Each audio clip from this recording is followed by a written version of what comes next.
എല്ലാവർക്കും തിമിരം, നമ്മൾക്കെല്ലാവർക്കും തിമിരം. മങ്ങിയ കാഴ്ചകൾ കണ്ടു മടുത്തു, കണ്ണടകൾ വേണം, കണ്ണടകൾ വേണം. നമ്മൾ മലയാളികൾക്ക് എല്ലാവർക്കും തിമിരം ബാധിച്ചിരിക്കുകയാണ്.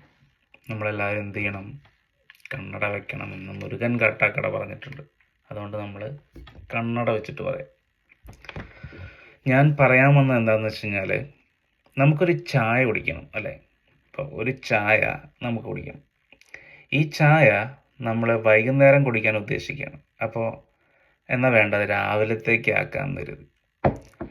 അങ്ങനെ നമ്മൾ നാളെ രാവിലെ കുടിക്കാൻ കരുതി. ഇന്ന് വൈകിട്ടത്തെ ചായ നമ്മൾ നാളെ രാവിലെ കുടിക്കാൻ കരുതി.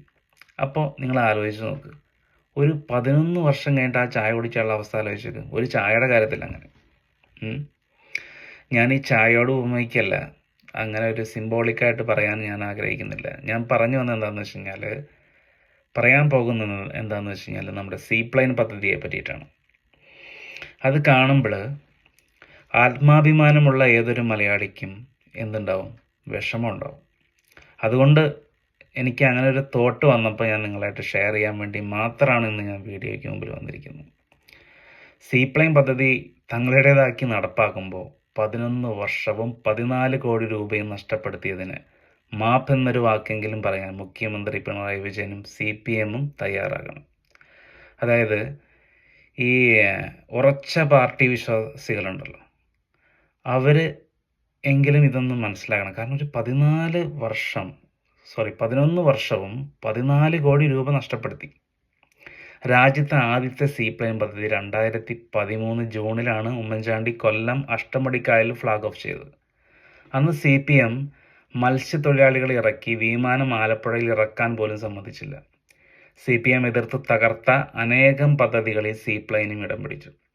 സീബേഡ് എന്ന കമ്പനിയുടെ സീപ്ലെയിൻ 2019 ബാങ്ക് ജപ്തി ചെയ്തു. Floating jetty, water drome, speed boat തുടങ്ങിയവർക്ക് 14 കോടി രൂപ സംസ്ഥാന സർക്കാർ മുടക്കിയതാണ്. അത് വെള്ളത്തിലായി. ഗുജറാത്ത്, ആന്ധ്രാപ്രദേശ്, കർണാടക തുടങ്ങിയ സംസ്ഥാനങ്ങൾ പിന്നീട് സീപ്ലെയിൻ പദ്ധതി വിജയകരമായി നടപ്പാക്കുകയും ചെയ്തു. വിഴിഞ്ഞം രാജ്യാന്തര തുറമുഖം, കണ്ണൂർ വിമാനത്താവളം, Kochi metro, Kochi smart city തുടങ്ങിയ കേരളത്തിൻ്റെ സ്വപ്ന പദ്ധതികളെല്ലാം എതിർത്ത ശേഷം പിന്നീട് സ്വന്തം മേൽവിലാസത്തിൽ അവതരിപ്പിക്കുന്ന CPM-ൻ്റെ നെറികെട്ട രാഷ്ട്രീയം സീപ്ലെയിൻ പദ്ധതിയിലൂടെ കാര്യത്തിൽ ആവർത്തിച്ചു. വികസനത്തിൽ രാഷ്ട്രീയം കാത്തുന്ന CPM പിന്നീട് സ്വന്തം അഡ്രസ്സിൽ അവ നടപ്പിലാക്കുകയും രാഷ്ട്രീയ ലാഭത്തിനായിട്ട് ഉപയോഗിക്കുകയും ചെയ്യുക. അപ്പോൾ ഈ ട്രാക്ടറിനും കമ്പ്യൂട്ടറിനും എതിരൊക്കെ ഇങ്ങനെ ശക്തമായിട്ട് സമരം ചെയ്തിട്ട് ഇന്ന് കമ്പ്യൂട്ടറിൻ്റെ മുമ്പിലും അല്ലെങ്കിൽ മീഡിയയ്ക്ക് മുമ്പിലും ഇരുന്നിട്ട് സംസാരിക്കുന്ന രാഷ്ട്രീയക്കാരെ കാണുമ്പോൾ നമ്മളൊന്ന് ചിരിക്കുകയെങ്കിലും ചെയ്യണം. തുറന്ന് ചിരിക്കാൻ പറ്റിയില്ലെങ്കിൽ മനസ്സിൻ്റെ ഉള്ളിലെങ്കിലും ചിരിക്കണം. പ്രതികരണശേഷി നമുക്ക് നഷ്ടപ്പെടുത്തരുത്. നിങ്ങൾക്ക് പ്രതികരിക്കാൻ സാധിക്കുന്ന നവമാധ്യമങ്ങളിലൂടെ നിങ്ങൾ പ്രതികരിക്കുകയെങ്കിലും ചെയ്യണമെന്നാണ് എനിക്ക് നിങ്ങളോട് പറയാനുള്ളത്. അങ്ങനെ ഗതിയില്ലാത്ത റൂട്ട് ക്യാൻസൽ ചെയ്യുന്ന KSRTC ബസ്സിൻ്റെ അവസ്ഥ സീപ്ലെയിൻ ഉണ്ടാവരുതേ എന്ന് പ്രാർത്ഥിക്കും. പിന്നെ കുറച്ചെങ്കിലും ആത്മാഭിമാനം പണയം വെച്ചിട്ടില്ലെങ്കിൽ, അത് പലതവണയായിട്ട് പണയം വെച്ചിട്ടുള്ളതാണ് നമുക്കറിയാം, എന്നാലും കുറച്ചെങ്കിലും ആൾക്കാർക്ക്, അതിപ്പോൾ ഏത് രാഷ്ട്രീയ പാർട്ടിയിലുള്ള ആൾക്കാരാവട്ടെ, അവർക്ക് കുറച്ചെങ്കിലും ഒരു ഉളുപ്പുണ്ടെങ്കിൽ ദേശാഭിമാനിയിലും കൈരളി TV-യിലും മാത്രം വിളിച്ചു പറയേണ്ട കാര്യം കേരളത്തിലെ ജനങ്ങളോട് പറയാൻ പാടില്ലായിരുന്നു. അത് ഞാൻ എല്ലാ നേതാക്കന്മാരുടെയും പേര് എടുത്ത് പറയുന്നില്ല. ഇപ്പോൾ മത്സ്യങ്ങൾക്ക് ബുദ്ധിമുട്ടാക്കാതെ സീപ്ലെയിൻ ഓപ്പറേറ്റ് ചെയ്യുന്നതിൽ എതിർപ്പില്ല എന്ന് പാർട്ടി നിലപാട് വ്യക്തമാക്കിക്കൊണ്ടാണോ, അതോ ഫിലോപ്പിയ മീനുകൾക്ക് വെട്ടി വേറെ ചാല് കീറിയിട്ടാണോ അവർ ചെയ്യുന്നത് ഒന്നും നമുക്കറിയില്ല.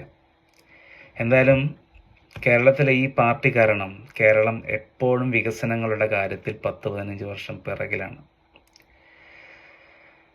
അവരെന്ത് സമരം ചെയ്ത് മുടക്കിയ പല പദ്ധതികളും ഇന്ന് പുതിയ പേരിട്ട് ഇറക്കി അതിന് ജയ് വിളിക്കാൻ എന്താ പറയുക.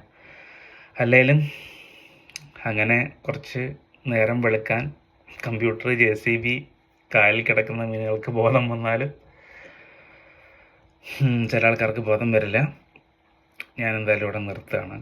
ഇനി സീപ്ലെയിൻ പദ്ധതി മാത്രമായി അല്ലെങ്കിൽ വല്ല റോഡോ ഇപ്പോഴല്ലെങ്കിൽ എത്രയും ചിലവ് ചുരുക്കി അന്ന് പൊതുമരാമത്ത് മന്ത്രി MK മുനീറിൻ്റെ കാലത്ത് വരേണ്ടതായിരുന്നു. അതിനും തടസ്സം നിന്ന പല പല കാര്യങ്ങളും ഇന്ന് പല പല രീതിയിൽ ആൾക്കാരുടെ പേരിൽ ഇങ്ങനെ കാണുന്നുണ്ട്.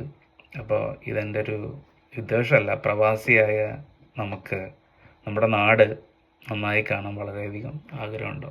അപ്പോൾ തിമിരം ഉള്ള ആൾക്കാരെല്ലാവരും കണ്ണട യൂസ് ചെയ്യുക. നിങ്ങൾ തുറന്ന് കാണുക, തുറന്ന് മനസ്സിലാക്കുക.